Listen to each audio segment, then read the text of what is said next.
Guys, niami karon sa Maak Ginsiliban. Nahuman nami sa among Kamigen Panaad 2026. Ug nagmeeting mi kung asa mi dapit mag-acceptance sa among new members nga nakaraon sa 64 kilometers Camiguin Island og nakamemorize sa Psalms 91. O karon guys, tungod kay ang 25 ani dito mo uli sa Lawigan sa parente nila ni Bradbong og ang 11 dito sa Tupsan. Karon guys, naka-desisyon mi nga dito na lang mi sa Tupsan mag-acceptance sa new members nga nakaraon sa Kamigen Panaad 2026 o nakamemorize Psalm 71. O karon guys, hinahinay na sa aming pamuli o magkita mi tomorrow Saturday dito sa Tupsan. Okay guys, it's Saturday. Huwag na naging may sa Senyara Residence o mag-acceptance may sa new members after pakal sa Deon. O karon guys, niya nagyod ang mga officers sa OSG Kamigen Panaad 2026. O amo nang i-accept ang mga new participants nga naka-round sa Camiguin Island o naka-memorize sa Psalms 91. Okay guys. Kung usa sa mga requirements guys is i-memorize yun ang Psalm 71. The prayer of protection. Protection, physical, spiritual, protection sa mga sakit o even financial. Okay guys. Basahon ni Bradbong, among Vice President, ang Psalm 91 o magdungan na lang ang tanan o among i-interpret ang iyang meaning o iyang mga promises o amo ko i-acknowledge guys nga kining preparation of candles and incense yan ni Brad Dubs, ang among Secretary General, assisted by Brad Ped o among Sergeant at Arms. Kaya dako kay nga tao guys, mo ni si Brad Winston among Sergeant at Arms.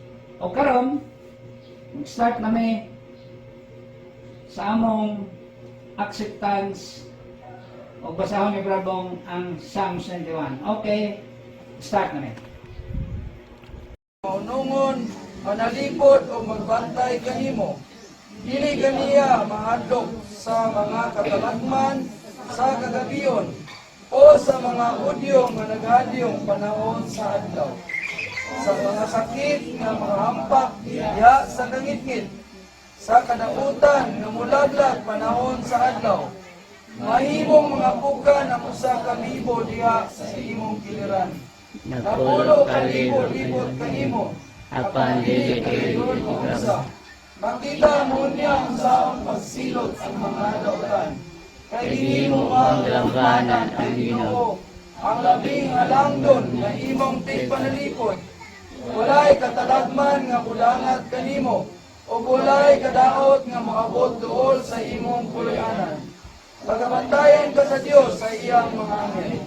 Aron pagpanalipod kanimo, bisan asa ka paingon. Sapuahon kanila sa ilang mga kamot. Aron dili maunsa sa mga bato ang imong mga tiil. Tumban mo ang mga leon o mga bitin, mga pintas na leon o mga bitin nga malala. Ang Diyos nag-ingon, luwason ko kadtong nahigugma kanako, o pinagpaligtan ko kadtong miila sa akong ngalan. Sa dihang sampiton ako nila, tubagon ko sila. Paguban ako kanila sa dihang sila anaa sa kalugdanan. Luwason ko sila o pasidunggan.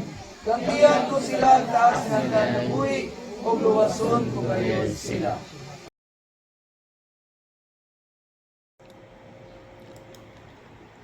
Okay guys, patsada kayo ang promises sa Psalm 21. Ang promises sa Ginoo para sa ato nga magtotoo.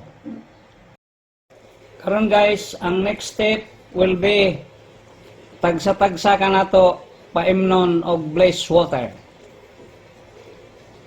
Nga sa inyong pag-sacrifice Minom na ta karon og blessed water o gidawat na nato ang blessings.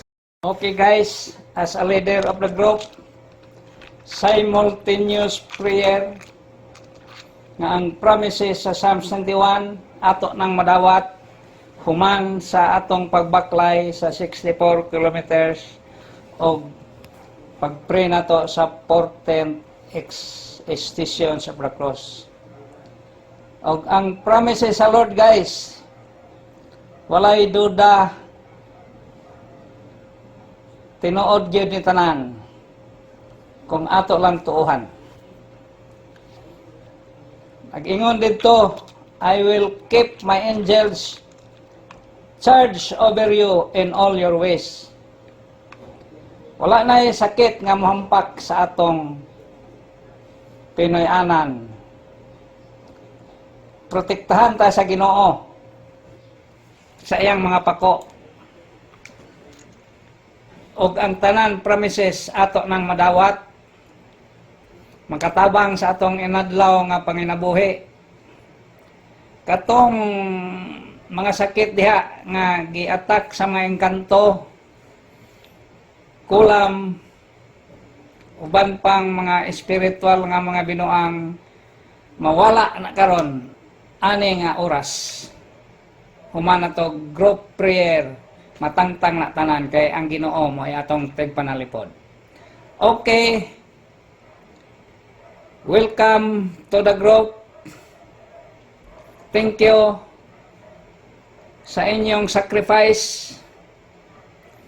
O ato nang madawat ang tanan promises ni Lord. Human na ining atong blessings. Okay guys, di kami gen panaad part 3, acceptance and blessings has ended.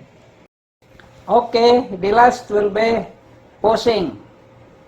Souvenir na to sa atong kami gen panaad 2026 na nakahumanta o round sa 64 kilometers Camiguin Island og nagpreta sa 14th station of the cross.